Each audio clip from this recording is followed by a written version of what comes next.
الحمد لله الحمد لله الذي خلق الإنسان وعلمه البيان. الصلاة والسلام على رسول الرحمن سيد الأنام صاحب الجود والإحسان سيدنا ومولانا محمد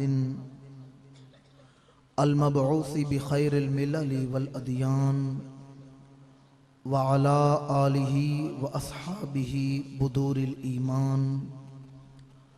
أما بعد فأعوذ بالله من الشيطان الرجيم. بسم الله الرحمن الرحيم.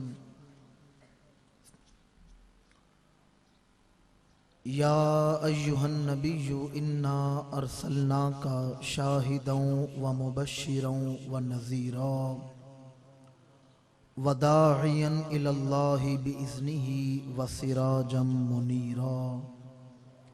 صدق الله مولانا العظيم. اللهم نور قلوبنا بنور القرآن واشرح لنا صدورنا للإسلام وشرفنا بمحبة خير الأنام.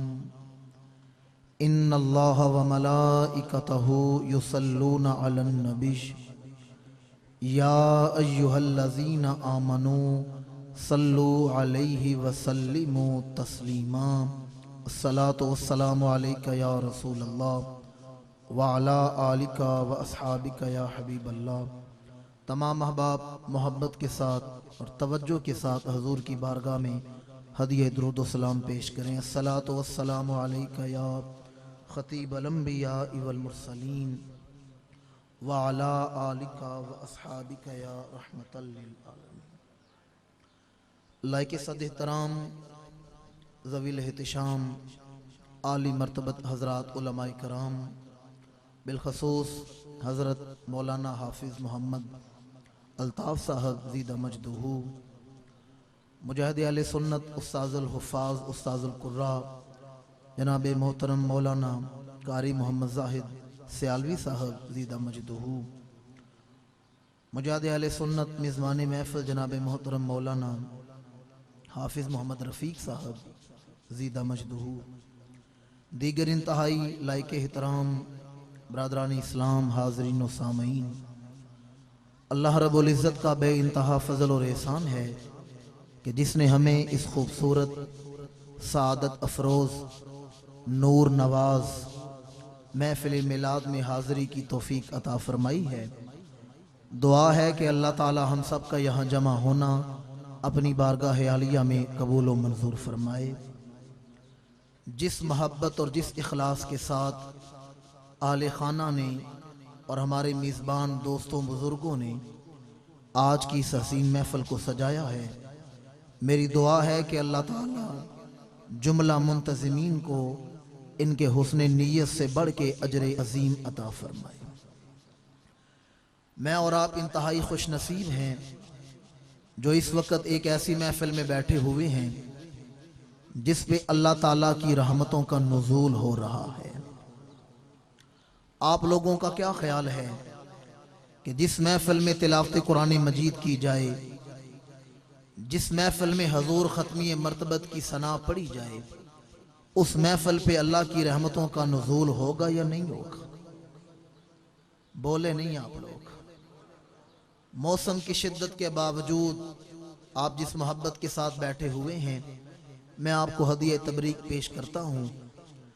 کچھ تھوڑا سا متاثر ہوا آپ کا پروگرام، اس لیے میں چاہتا تھا کہ کچھ کلمہ کا ذکر یا درود و سلام پڑھا لیا جائے، لوگوں کی توجہ ہو جائے.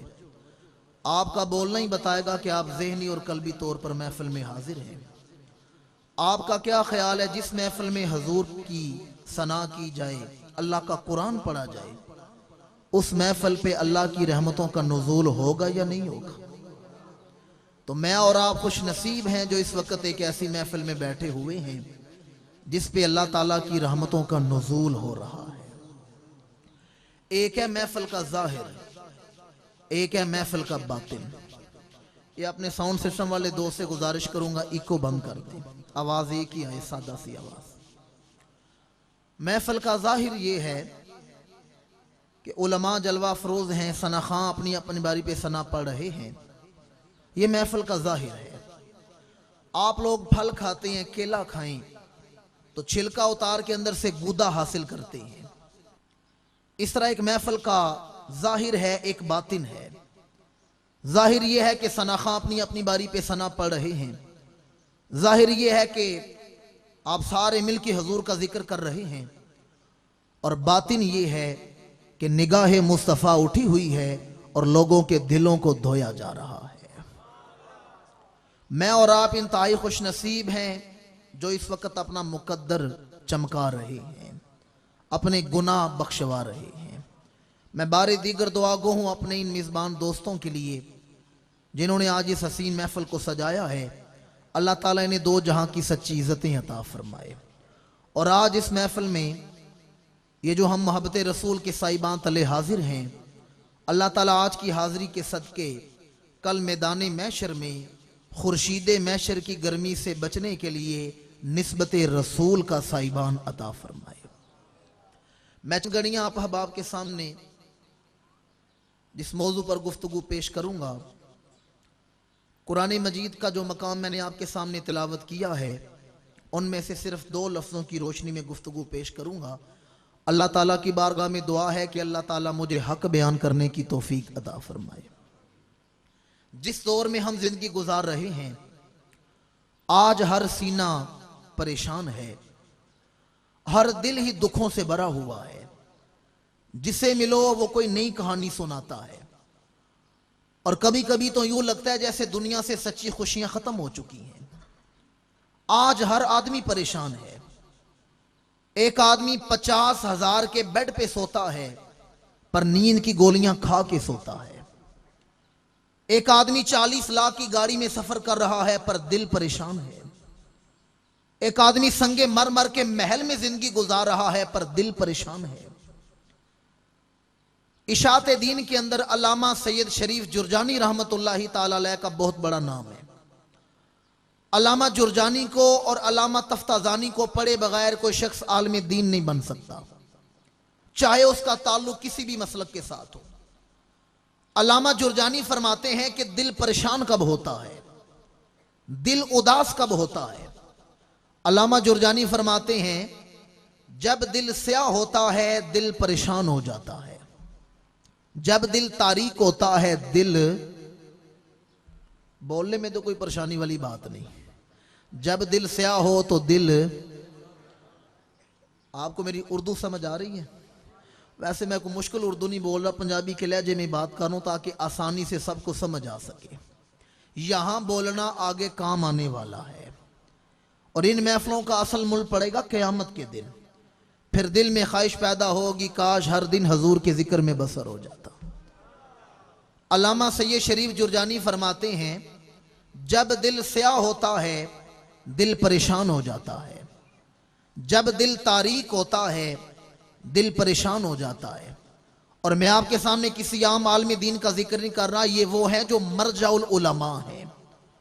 عام لوگوں کو مسئلہ پتہ نہ ہو وہ علماء سے پوچھتے ہیں، اور جہاں علماء پھنس جائیں وہ علامہ سید شریف جرجانی کا دروازہ کھٹکھٹاتے ہیں۔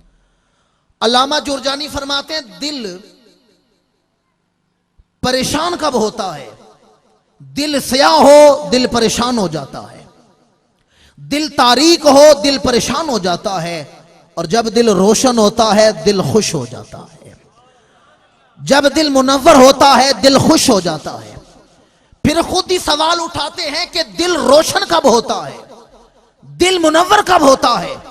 علامہ سید شریف جرجانی فرماتے ہیں دل جتنا رسول کے قریب ہوتا ہے دل روشن اور منور ہو جاتا ہے۔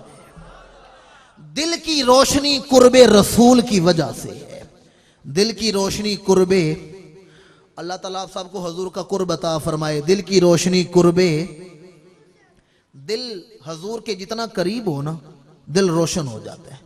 اور یہ بھی دیکھیں علامہ جرجانی نے لفظ بڑا پیارا بولا، دل حضور کے قریب ہو۔ یہاں جسموں کا قرب مراد نہیں، دل کا قرب مراد ہے۔ ابو جہل حضور کے سامنے آیا، بخاری کی حدیث ہے، کہنے لگا بتائیں میری مٹھی میں کیا ہے؟ میرے آقا نے فرمایا میں بتاؤں یا تیری مٹھی میں جو شے ہے وہ بول کے بتائے میں کون ہوں؟ ابو جہل نے کہا پھر تو میں مان لوں گا۔ میرے آقا نے توجہ کی ہے، ابو جہل کی بند مٹھی میں پتھروں نے کلمہ پڑھنا شروع کر دیا ہے۔ یہ جو حضور کی شان ہے نا کہ دشمن کی بند مٹھی میں پتھر کلمہ پڑھ رہے ہیں، یہ ابو جہل نے کسی سے سنی نہیں، یہ اس کا اپنا ذاتی تجربہ ہے۔ اس کے اپنے ہاتھوں میں پتھروں نے کلمہ پڑھا ہے، پر ابو جہل مانا۔ علامہ جرجانی فرماتے ہیں دل حضور کے قریب ہو، ابو جہل کا جسم تو حضور کے قریب ہے، کھڑا امام الانبیاء کے سامنے ہے، پر قریب ہو کے بھی نہیں مان رہا۔ علامہ جرجانی فرماتے ہیں یہاں جسموں کا قرب مراد نہیں، یہاں دل کا قرب مراد ہے۔ یہ عین ممکن ہے کوئی مکے میں رہ کے بھی دور رہے، اور یہ عین ممکن ہے کوئی یمن میں رہ کے بھی قریب رہے۔ ابو جہل مکے میں رہ کے بھی دور ہے، اب ایسے کرنی یمن میں رہ کے بھی قریب ہے۔ قریب مصطفیٰ ہے کوئی مزے یہ لوٹتا ہے، سارے نہیں بولے مزے یہ لوٹتا ہے۔ یہاں دل کا قرب مراد ہے۔ میرے آقا علیہ السلام نے حضرت معاذ بن جبل رضی اللہ تعالیٰ عنہ کو یمن کا گورنر مقرر فرمایا۔ حضور الوداع کرنے کے لیے ساتھ چلے، اور جب الوداع کرنے لگے مدینہ منورہ سے باہر انہیں رخصت فرمانے لگے، فرمایا معاذ یہ میری اور تمہاری آخری ملاقات ہے، اب ہماری دوبارہ ظاہراً ملاقات نہیں ہوگی، جب تو اگلے سال واپس آئے گا مدینہ منورہ میرا وصال ہو چکا ہوگا، تو میری قبر کے قریب سے گزرے گا، تو میرے منبر کو دیکھے گا، تو میری مسجد کے قریب سے گزرے گا۔ کوئی بتا سکتا ہے جناب معاذ کے دل کی حالت کیا ہوئی ہوگی؟ جب حضور خود فرما رہے ہیں کہ آئندہ ہماری ملاقات نہیں ہوگی، جناب معاذ رونا شروع ہو گئے، آنکھوں میں آنسو آ گئے۔ میرے آقا نے فرمایا کاش آپ یہ میرے لفظ سمجھ سکیں۔ حضور نے فرمایا معاذ اپنے آنسو روک لو، متقی شخص جہاں بھی ہوتا ہے وہ میرے قریب ہی ہوتا ہے۔ آپ نہیں سمجھے، فرمایا تقوی والا آدمی، متقی شخص جہاں بھی ہوتا ہے وہ میرے قریب ہی ہوتا ہے۔ مشکات کی حدیث کے لفظوں کا میں ذمہ دار ہوں۔ میرے آقا نے نہ یہاں زمان کی قید لگائی نہ مکان کی قید لگائی، بلکہ مطلقاً فرمایا ہے متقی جہاں بھی ہوتا ہے وہ میرے قریب ہی ہوتا ہے، چاہے اپنے دور کا عبد القادر جیلانی ہے، چاہے اپنے دور کا معین الدین چشتی اجمیری ہے، چاہے اپنے دور کا احمد سرہندی ہے، چاہے اپنے دور کا میر علی شاہ ہے، چاہے اپنے دور کا احمد رضا خان بریلوی ہے، متقی شخص جہاں بھی ہوتا ہے وہ میرے قریب ہی ہوتا ہے۔